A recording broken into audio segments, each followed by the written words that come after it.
Peer Kamil by عمر احمد۔ میری زندگی کی سب سے بڑی خواہش بال پوائنٹ ہونٹوں میں دبائے وہ سوچ میں پڑ گئی، پھر ایک لمبا سانس لیتے ہوئے قدرے بے بسی سے مسکرائی۔ بہت مشکل ہے اس سوال کا جواب دینا۔ کیوں مشکل ہے؟ جویریہ نے اس سے پوچھا۔ کیونکہ میری بہت ساری خواہشات ہیں اور ہر خواہش میرے لیے بہت اہم ہے، اس نے سر جھٹکتے ہوئے کہا۔ وہ دونوں آڈیٹوریم کے عقبی حصے میں دیوار کے ساتھ زمین پر ٹیک لگائے بیٹھی تھی۔ ایف اے سی کلاسز میں آج ان کا 8واں دن تھا اور اس وقت وہ دونوں فری پیریڈ میں آڈیٹوریم کے عقبی حصے میں آ کر بیٹھ گئی تھی۔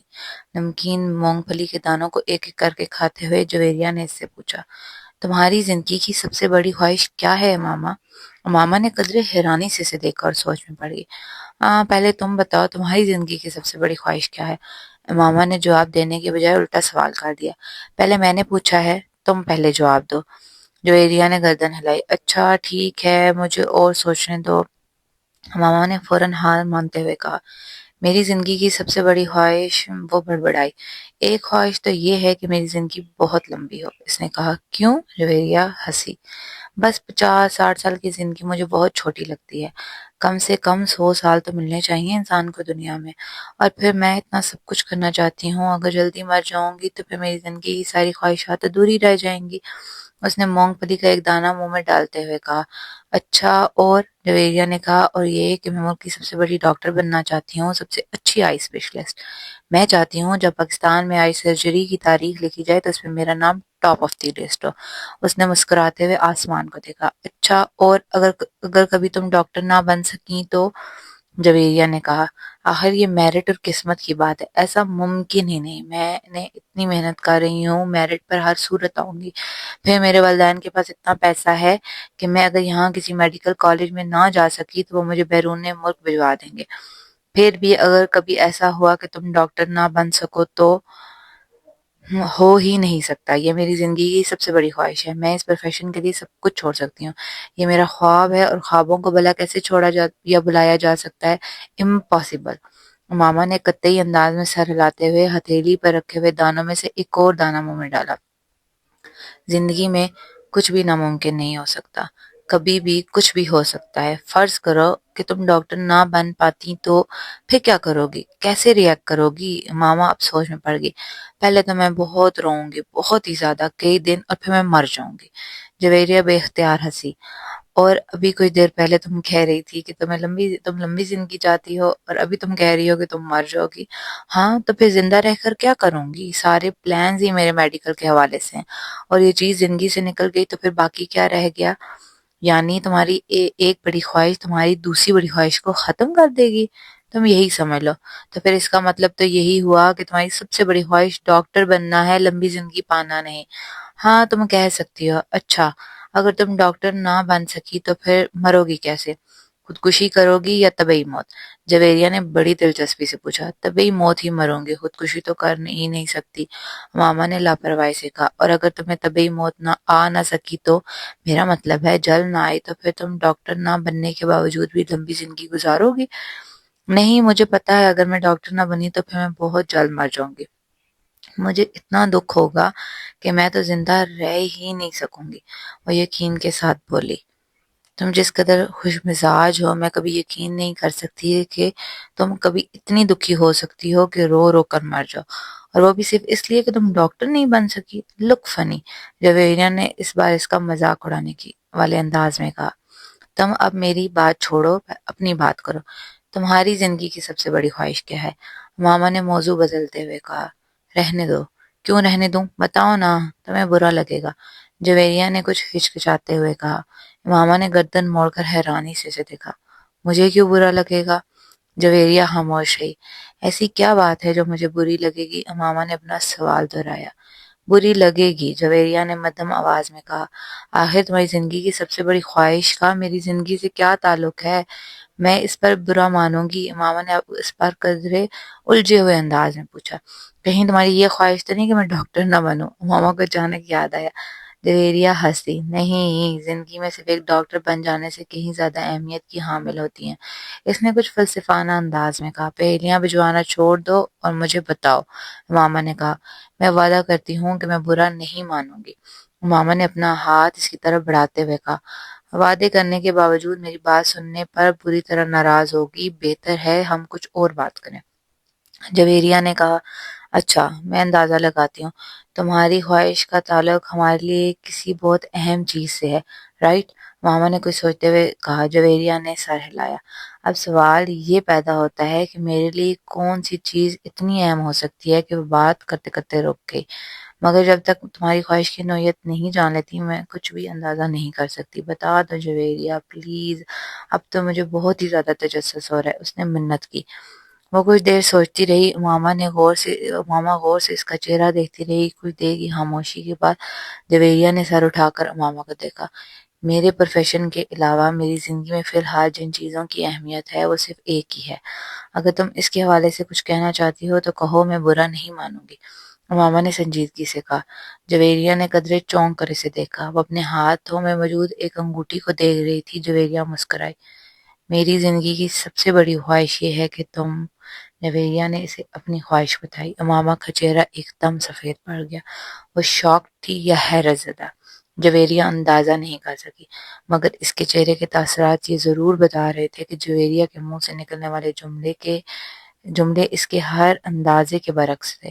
میں نے تم سے کہا تھا نا تم برا مانو گی، جویریہ نے جیسے صفائی پیش کرنے کی کوشش کی، مگر ماما کچھ کہے بغیر اسے دیکھتی رہی۔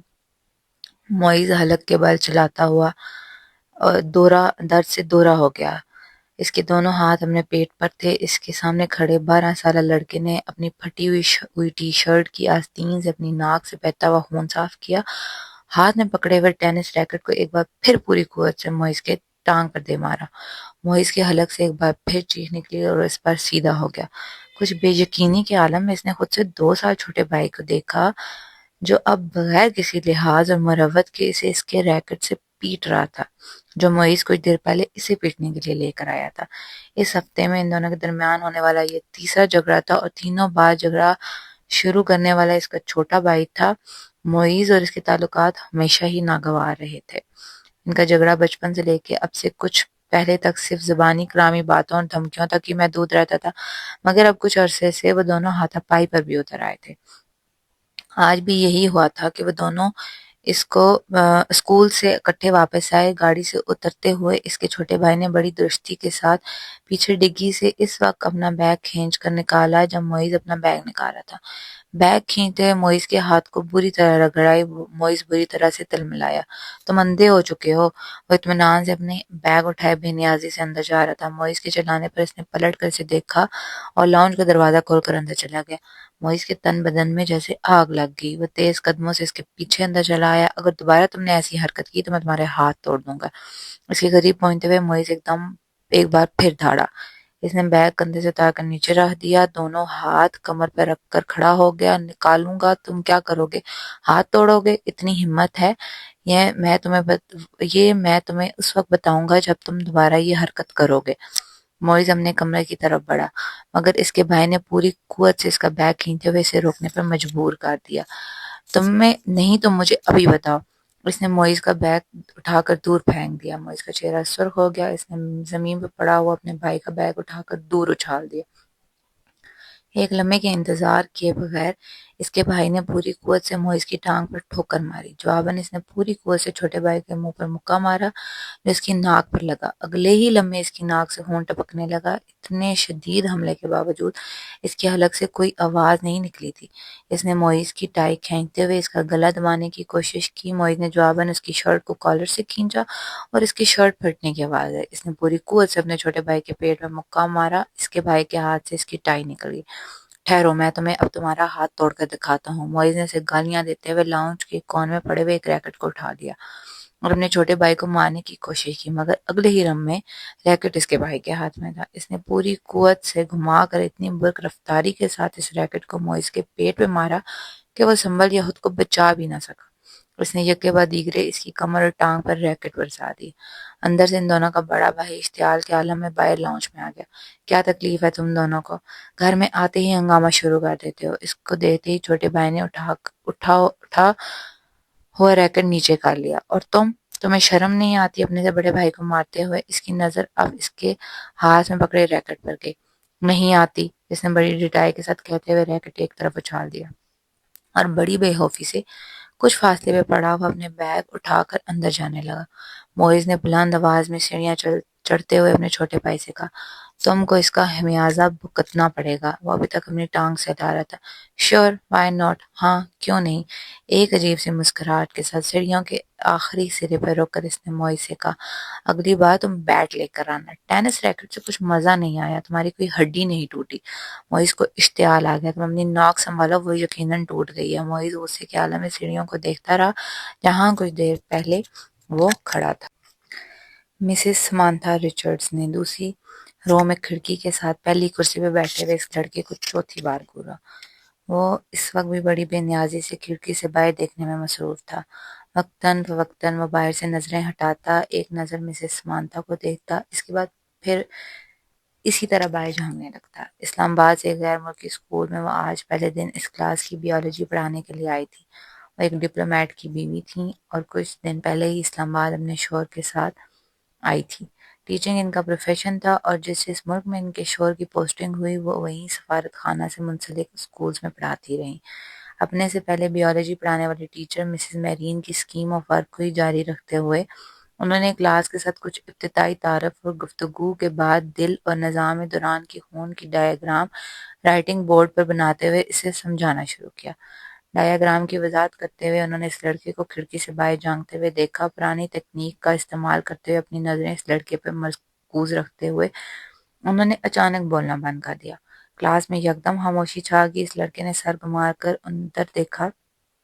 مسز سمانتھا رچرڈ نے اس کی نظریں ملی۔ مسز سمانتھا مسکرائی اور ایک بار پھر انہوں نے اپنا لیکچر شروع کر دیا۔ کچھ دیر تک انہوں نے اسی طرح بولتے ہوئے اپنی نظریں اس لڑکے پر رکھی جو اب اپنے سامنے پڑی نوٹ بک پر کچھ لکھنے میں مصروف تھا۔ اس کے بعد مسز سمانتھا نے اپنی توجہ کلاس میں موجود دوسرے اسٹوڈنٹس پر مرکوز کر لی۔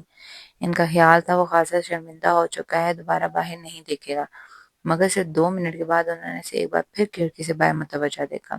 ایک بار پھر بولتے بولتے خاموش ہو گئی۔ بلا توقف اس لڑکے نے گردن موڑ کر پھر ان کی طرف دیکھا۔ اس بار مسز سمانتھا مسکرائی نہیں بلکہ قدرے سنجیدگی سے اسے دیکھتے ہوئے ایک بار پھر لیکچر دینا شروع کر دیا۔ چند لمحے گزرنے کے بعد انہوں نے رائٹنگ بورڈ کو دیکھنے کے بعد دوبارہ اس لڑکے کو دیکھا۔ وہ ایک بار پھر کھڑکی سے باہر کچھ دیکھنے میں مصروف تھا۔ اس بار غیر محسوس طریقے طور پر ان کے چہرے پر کچھ ناراضی نمودار ہوئی اور وہ کچھ جھنجھلاتے ہوئے خاموش ہوئی۔ ان کے خاموش ہوتے ہی اس لڑکے نے کھڑکی کے باہر سے اپنی نظریں ہٹا کر ان کی طرف دیکھا۔ اس بار اس لڑکے کے ماتھے پر بھی کچھ شکنیں تھیں۔ ایک نظر مسز سمانتھا کو ناگواری سے دیکھ کر وہ ایک بار پھر کھڑکی سے باہر دیکھنے لگا۔ اس کا انداز اس قدر توہین آمیز تھا کہ مسز سمانتھا رچرڈز کا چہرہ سرخ ہو گیا۔ سالار، تم کیا دیکھ رہے ہو؟ انہوں نے سختی سے پوچھا۔ نتھنگ، ایک لفظی جواب آیا۔ اب وہ چپتی ہوئی نظروں سے انہیں دیکھ رہا تھا۔ تمہیں پتہ ہے میں کیا پڑھا رہی ہوں؟ ہوپ سو، اس نے اتنے روڈ انداز میں کہا کہ سمانتھا رچرڈز نے یکدم ہاتھ میں پکڑا ہوا مار کر کیپ سے بند کر کے ٹیبل پر پھینک دیا۔ یہ بات ہے تو پھر یہاں آؤ اور یہ ڈایاگرام بنا کر اس کو لیبل کرو۔ انہوں نے اسفنج کے ساتھ رائٹنگ بورڈ کو صاف کرتے ہوئے کہا۔ یہ کے بعد دیگرے لڑکے کے چہرے پر کئی رنگ آئے۔ انہوں نے کلاس میں بیٹھے ہوئے اسٹوڈنٹس کو آپس میں نظروں کا تبادلہ کرتے دیکھا۔ وہ لڑکا اب سرد نظروں سے مسز سمانتھا رچرڈز کو دیکھ رہا تھا۔ جیسے ہی انہوں نے رائٹنگ بورڈ سے آخری نشان صاف کیا وہ کرسی سے ایک جھٹکے کے ساتھ اٹھا۔ تیزی سے قدموں کے ساتھ اس نے ٹیبل پر پڑا ہوا مارکر اٹھایا اور برق رفتاری کے ساتھ رائٹنگ بورڈ پر ڈایاگرام بنانے لگا۔ پورے 2 منٹ 57 سیکنڈز کے بعد اس نے مارکر کا کیپ لگا کر اسے میز پر اسی انداز میں اچھالا جس انداز میں مسز سمانتھا رچرڈز نے اچھالا تھا، اور سمانتھا کی طرف دیکھے بغیر اپنی کرسی پر آ کر بیٹھ گیا۔ مسز رچرڈز نے اسے مارکر اچھالتے ہوئے اپنی کرسی کی طرف جاتے نہیں دیکھا۔ وہ بے یقینی کے عالم میں رائٹنگ بورڈ پر 3 منٹ سے بھی کم عرصے میں بنائے جانے والی اس لیبل ڈائیگرام کو دیکھ رہی تھی جسے بنانے میں انہوں نے 10 منٹ لیے تھے، اور وہ ان کی ڈائیگرام سے بہت زیادہ اچھی تھی۔ وہ کہیں بھی معمولی سی غلطی بھی نہیں ڈھونڈ سکی۔ کچھ خفیف سے ہوتے ہوئے انہوں نے گردن موڑ کر ایک بار پھر اس لڑکے کو دیکھا اور وہ پھر کھڑکی سے باہر دیکھ رہا تھا۔ وسیم نے تیسری بار دروازے پر دستک دی۔ اس بار اندر سے امامہ کی آواز آئی۔ کون ہے؟ امامہ، میں ہوں، دروازہ کھولو۔ وسیم نے دروازے سے اپنا ہاتھ ہٹاتے ہوئے کہا۔ اندر خاموشی چھا گئی۔ کچھ دیر بعد دروازے کا لاک کھلنے کی آواز سنائی دی۔ وسیم نے دروازے کے ہینڈل کو گھما کر دروازہ کھول دیا۔